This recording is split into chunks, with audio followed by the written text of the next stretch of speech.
الحمد للہ وحدہ والصلاة والسلام علی من لا نبی بعد۔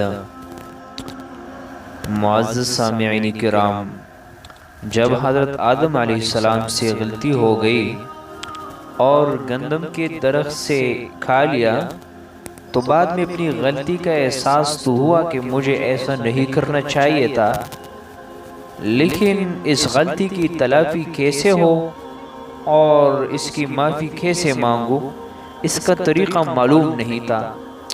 چنانچہ اللہ تعالیٰ نے ہی آپ علیہ السلام کو اس کا طریقہ سکھایا۔ فرمایا، یعنی آدم علیہ السلام نے اپنے رب سے کچھ کلمات سیکھے اور اللہ تعالیٰ نے آپ کو کلمات سکھائے کہ مجھ سے یوں کہو اور اس طرح توبہ کرو۔ وہ کلمات یہ تھے: ربنا ظلمنا انفسنا وان لم تغفر لنا وترحمنا لنکونن من الخاسرین۔